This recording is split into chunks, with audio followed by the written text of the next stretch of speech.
Hey everyone, I'm Angie Miller and I'm the host of Strong Mind, Strong Body.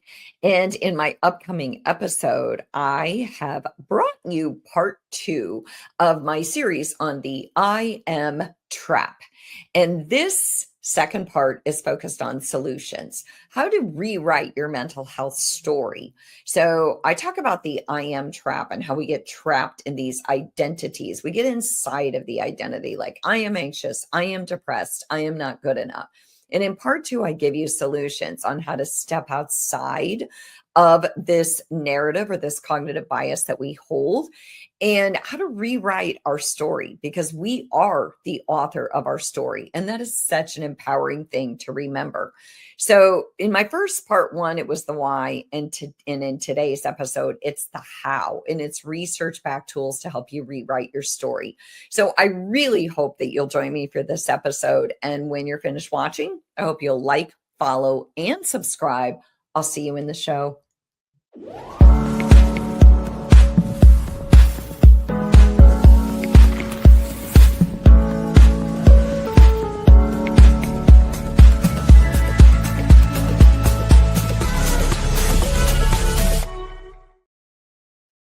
Hey everyone, welcome back to Strong Mind, Strong Body. I'm your host, Angie Miller, and this is part 2 of my series on the I am trap. How the stories we tell ourselves can keep us stuck, especially when it comes to our mental health. So if you missed part 1, I hope you'll pause, put this on hold, and go back and listen to part 1 first. Because in that episode, we explored how identifying as a label, like I am anxious, or I am depressed, or I am not good enough, can quietly turn temporary experiences into fixed identities. So, we also talked about how diagnosis can definitely help us understand ourselves. But when we make it our entire story, it limits who we become. And I don't just mean clinical diagnosis, I mean self diagnosis, and I also mean limiting beliefs. So that's the why. The why was in the first episode. But today we're moving into the how. Today is about the practical research backed tools that will help you rewrite your story and reclaim authorship of your mental health narrative. Because at the end of the day, you are the author of your story.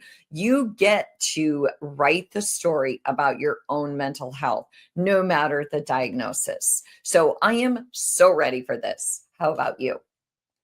So I have 7 steps today that are going to help you rewrite your story. So I'm going to dive right in and start with step 1. Step 1, if you're going to rewrite your story and reclaim authorship of your mental health narrative, is that you have to shift your language. So think of one I am statement that feels unshakable for you. It could be I am anxious, could be I am lazy, it could be I am too sensitive, it could be I am not worthy. It could be, I am bad at fill in the blank. Okay, you got one? Hopefully, you're going to pause the show for a minute and just come up with one I am statement that feels unshakable for you. And now ask yourself, when did I first start believing that? So, most of our beliefs could be traced back to early experiences. Could be a teacher's comment, could be something one of your peers said to you, could be a parent's criticism, it could be a painful moment of rejection. But most of our beliefs do trace back to something somewhere earlier on in our experiences. And psychologists call these frameworks schemas. They're mental templates that shape how we see ourselves and the world around us. So once they form, our brain filters everything through those schemas. It's a process known as confirmation bias. So, in other words, we want to confirm the bias that we hold. Isn't that what we all do? Don't we listen to the news station that aligns with our beliefs? I bet most of us do. I bet we read journal articles that align with our beliefs. We want to support our bias. We want to confirm that this bias or this belief system that we have is the absolute truth. So if your schema is, I am socially awkward, you are bound to remember that one awkward moment at a party 12 and a half years ago, 6 hours and 6 days ago. Okay. Poof. You forget the 100 smooth conversations you've had, the 100 times you've been to a party and you've had this amazing time. You're going to remember that one awkward moment where you said or did something that you're like, oh, if only I could forget. But of course, your mind's not going to let you forget it because it's confirmation bias. It fits into your schema, this belief system that you have. So you're going to hold on to that because it's like a puzzle piece that fits perfectly.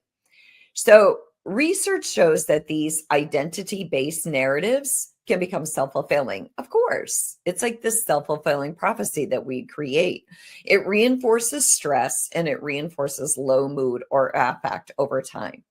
In other words, in a nutshell, we are going to latch on to whatever supports our narrative. If our schema is, I'm not a good speaker, then we're not going to believe the 50 awesome comments about our presentation. We're going to hold on to the one comment that was not positive. It's that Teflon versus Velcro narrative. What we believe sticks and what we don't meets serious resistance. We can't hear it. We can't believe it. We can't absorb it. So to loosen that grip, we have to start by changing our language, right? And that is number one, changing our language or shifting our language. So instead of I am anxious, it's I experience anxiety. Instead of I am broken, it is I'm healing from hard things. Instead of I am a failure, it is I've had failures and I'm learning from them. It's a both and. And still, one of my favorite episodes is the episode on both and thinking. Yes, I might have failed at this, and I always learn from my failures.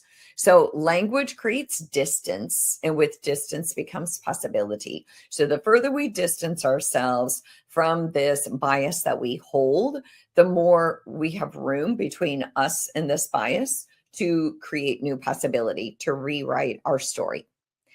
So to practice this, notice your I am statement, whatever it was that you would come up with.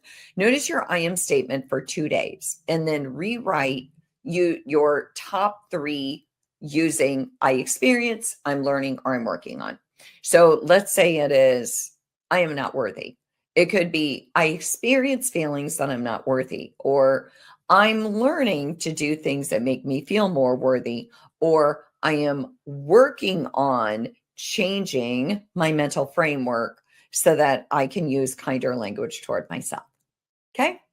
So number 2, if we want to rewrite our story, we have to rebuild our sense of agency. So when you've told yourself the same story year after year after year, it can feel like it's happening to you, like you're a victim of your own story. And it really does feel like that. So psychologist Martin Seligman calls this learned helplessness. It's the belief that nothing you do is going to matter. So why bother? It's like holding our hands up and being like, what's the point? Okay, it's learned helplessness. Nothing I do is going to change this. So I'm not going to do the do. I'm just going to sit in my story and feel really, really bad for as long as it takes. So to counter this, to rebuild your sense of agency, I would suggest you start an agency log, not an agency, but an agency log. So each day, write down one small choice that you made on purpose. Like, I didn't want to go to that event, but I showed up. Or I finally made that call that I was avoiding. Or I finally said no when I actually wanted to say no. So these micro moments of you taking agency are going to retrain your brain to see you as the almighty author of your own story, which is exactly what you are. So over time, you're rebuilding evidence that you do, in fact, have influence. And yes, your actions matter. They always do. Learned helplessness might be a thing in our mind, but it's not a thing in the world. We do have agency, and our actions do matter. I'm not saying that all the actions that we take are going to have good outcomes. Oh my goodness, that's just not true. But at least we took our power back and we made a choice to try. And that matters more than anything. So, step 3, if you're going to rewrite your story, is practice narrative flexibility. So, I love this one and I hope you're ready. Okay. This is where, if you're going to tell a story, let's tell multiple versions. Okay. So, this is narrative flexibility. It's telling multiple versions of your own story. So, here's an example. I have clients tell me this. I'm just bad at relationships. So, here's multiple versions of this story. The victim story is nothing ever works out for me in relationships. The observer story, a little bit more distance, is I've had relationships that have gone wrong, but they've all taught me something. And then the growth story is I've learned to set boundaries and choose better partners so that I can feel better in my relationships. 3 different versions: the victim story, the observer story, the growth story. Same facts, different lens. So, research on narrative therapy shows that when we reframe our life stories this way, it increases our psychological well being and it bumps up our resilience. So, instead of aiming for the truth, I love this about our world and humans. Everybody's got the truth. It's not really the truth, though, it's their truth. So, instead of aiming for the truth, you're just going to aim for a truer, kinder version of your story, one that's going to leave you room to grow. Remember, there's your truth, there's the other person's truth, and then there's the truth that lies somewhere in the middle. So often our truth is whatever story we've created. And so again, just try to rewrite your story and create a kinder, truer version of your story. Pretend like it's your best friend's story, and I guarantee you'll be so much nicer. So, step 4, another thing you could do is learn to diffuse your thoughts, DEFUSE. And I've talked about this in a few of my podcasts. It's from acceptance and commitment therapy. And it's simple, but it's powerful. Instead of saying, I am worthless, try, I'm having that thought again that I'm worthless. That small change moves from being inside of your story, like inside of the circle of worthlessness, to being outside of the circle of worthlessness, and you're observing that you are experiencing these feelings of not being worthy, but you are not inside the circle of worthlessness. It's separating you from the story and it's creating distance. So Stephen Hayes, who founded acceptance and commitment therapy, I've heard him speak and he's wonderful. And he describes this as cognitive diffusion. It's where we create space between you and your thoughts so that you can respond to what you're thinking instead of react. Because think about it. If you walk around in life and your story is, I'm not worthy, and you've got this confirmation bias, right? You're going to do or hear whatever confirms your bias that you're not worthy. You're probably going to surround yourself with people who make you feel like you're not worthy. People who don't treat you well. You're probably not going to have the best boundaries. You're probably going to be in a job that doesn't make you feel good. It's whatever confirms your bias. So if you want to create cognitive diffusion and separate you from this feeling, then that's what you have to do. You have to be an observer instead of being inside. So a couple of the things that Stephen Hayes says is, visualization is powerful. You can visualize your thoughts like they're floating down a stream. You don't have to fight them. You can just watch them drift by. But again, it's about language, but it's also can be powerful to do visualization. So instead of I am worthless, I am having the thought that I am worthless. And then, I'm going to watch that thought just disappear down the stream because it's not serving me anymore. So step 5, if you want to rewrite your story, and don't we all, because how cool that we are the author of our own story, we can act as if. So you can't think your way out of a fixed identity always, but what if you acted your way out of it? So let's say that you believe I am bad at public speaking. We talked about this one earlier. Act as if you're learning to be a public speaker, like you're a novice. So just the next time you have a meeting at work and you're that person who never speaks up, I would encourage you to speak up. Even if you say something civil, I love your shirt. You spoke up in a meeting. Okay. Speak up once in a meeting. So act as if you're already that thing. So if you believe I'm not athletic, try one new activity and notice what your body can do. This one's a powerful one. Like if you're a trainer and you're working with clients and they come in and they're like, well, I'm just not athletic. You say, well, guess what? At the end of the session, you're like, you just showed me what an athlete you are because they did the do. They acted their way out of this belief, right? So it's kind of like people when they say, well, I'm just not a good test taker, but they take the test. So they might not believe they're a good test taker, but taking the test is an act of doing. It's an act of empowerment. It's an act of agency. So behavioral activation research shows that new small experiences can literally rewire brain pathways linked to identity and mood. So action tells your nervous system a new story. Action is empowerment. I still hold on to confirmation bias about age because society is so hooked on age. You're too old for this, you're too old for that. And so I act my way out of it. My goal now is every week I have to do something I've never done. It could be the smallest, silliest thing. Okay. And it might not be something I've never done, but something I haven't done for ages and ages. So I'm going back to improv tonight and taking another improv class because I haven't done that since 2022, I think. So it is kind of acting my way out of my age, if you will, or my bias about age and what society says. It's like, guess what? I am an empowered human. I have agency over my story and my life. If society wants to say age is a barrier, I'm going to show them an age is an opportunity and I'm going to defy all the odds. So that's how I am taking agency and acting as if. So, number 6, another way that you can do this is trace and challenge the origin. So, find out, where did your story begin? So, ask yourself, when did I start believing this story? Okay. When did I start believing that I'm not worthy? Who told me? And were they qualified to define me? Was it like your first boyfriend who broke up with you in college and they broke up in this horrible way and said awful things to you? Are they qualified to tell you that? Or you could also ask what was happening in your life at the time, right? Because this gives you context. Maybe everything was going on at that time. Maybe you broke up with a really toxic partner.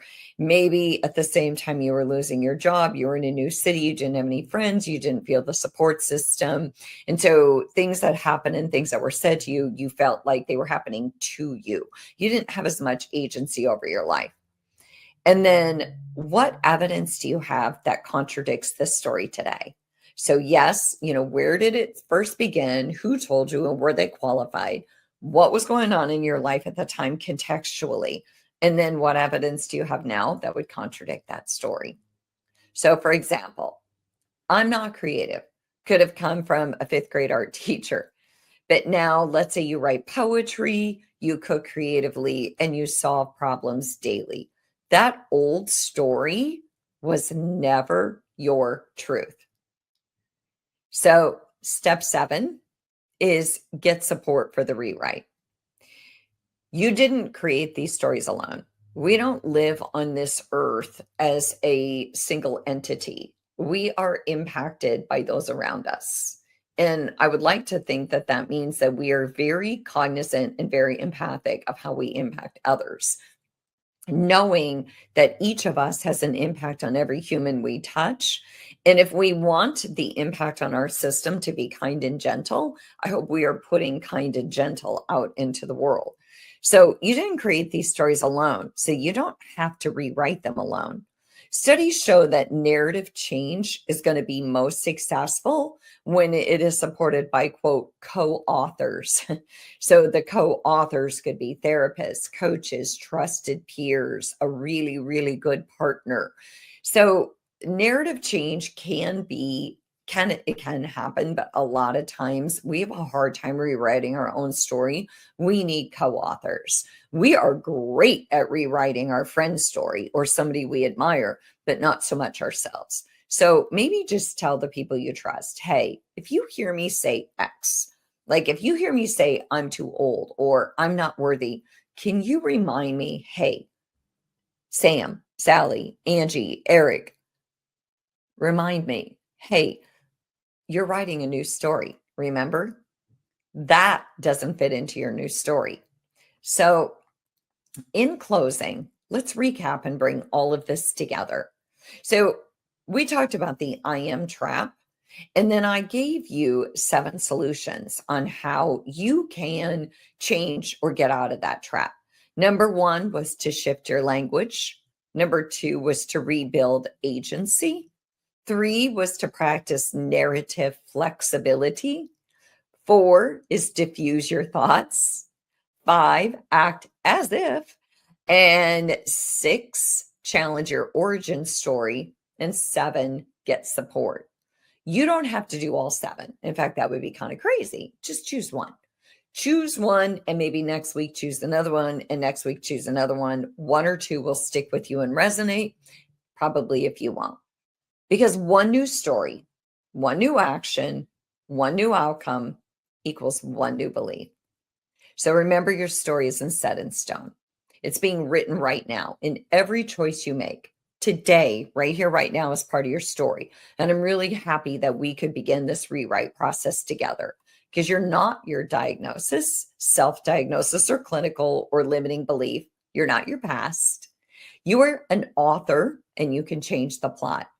So thank you for listening to part 2 on this series of the I Am Trap. If the episode resonated, I hope you'll share it with a friend or a partner who might need a little hope or perspective today.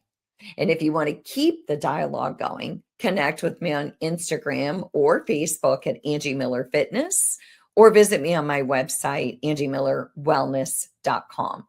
Remember, your story is still unfolding and you hold the pen. So I'll see you next time.